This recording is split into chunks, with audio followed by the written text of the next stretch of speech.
Charles Spencer Chaplin was born in London, England, on April 16, 1889. His father was a versatile vocalist and actor, and his mother, known under the stage name of Lily Harley, was an attractive actress and singer who gained a reputation for her work in the light opera field. Charlie was thrown on his own resources before he reached the age of 10, as the early death of his father and the subsequent illness of his mother made it necessary for Charlie and his brother, Sidney, to fend for themselves. Having inherited natural talents from their parents, the youngsters took to the stage as the best opportunity for a career. Charlie made his professional debut as a member of a juvenile group called the Eight Lancashire Lads and rapidly won popular favor as an outstanding tap dancer. When he was about 12, he got his first chance to act in a legitimate stage show and appeared as Billy the Page Boy in support of first H.A.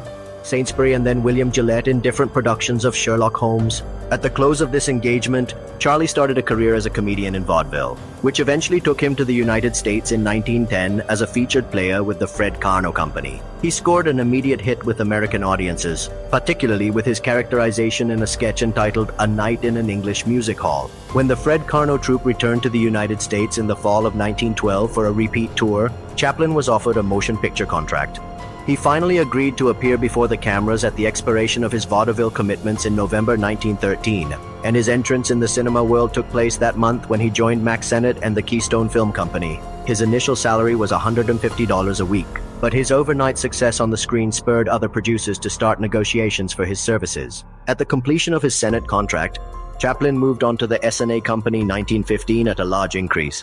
Sidney Chaplin had then arrived from England and took his brother's place with Keystone as their leading comedian.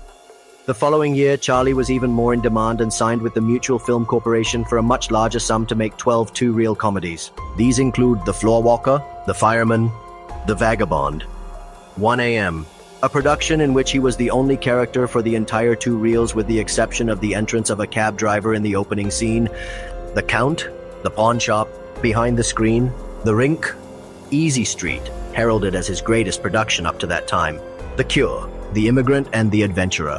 When his contract with Mutual expired in 1917, Chaplin decided to become an independent producer in a desire for more freedom and greater leisure in making his movies. To that end, he busied himself with the construction of his own studios. This plant was situated in the heart of the residential section of Hollywood at La Brea Avenue.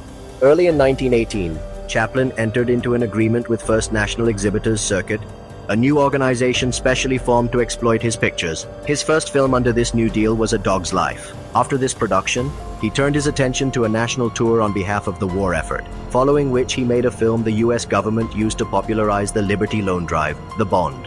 His next commercial venture was the production of a comedy dealing with the war, Shoulder Arms, released in 1918 at a most opportune time, proved a veritable mirthquake at the box office and added enormously to Chaplin's popularity. He followed Shoulder Arms with Sunnyside and A Day's Pleasure, both released in 1919. In April of that year, Chaplin joined with Mary Pickford, Douglas Fairbanks and D.W.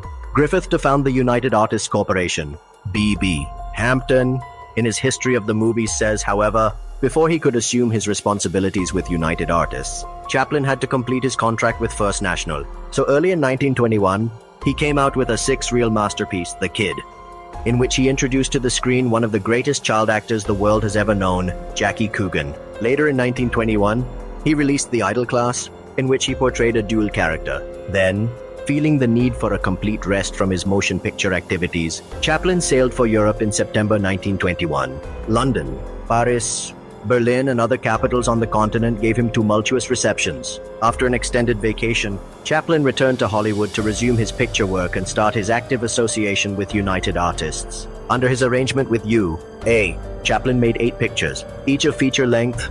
In the following order, Chaplin's versatility extended to writing, music and sports. He was the author of at least 4 books: My Trip Abroad, A Comedian Sees the World, my autobiography, My Life in Pictures, as well as all of his scripts. An accomplished musician, though self-taught, he played a variety of instruments with equal skill and facility, playing violin and cello left-handed.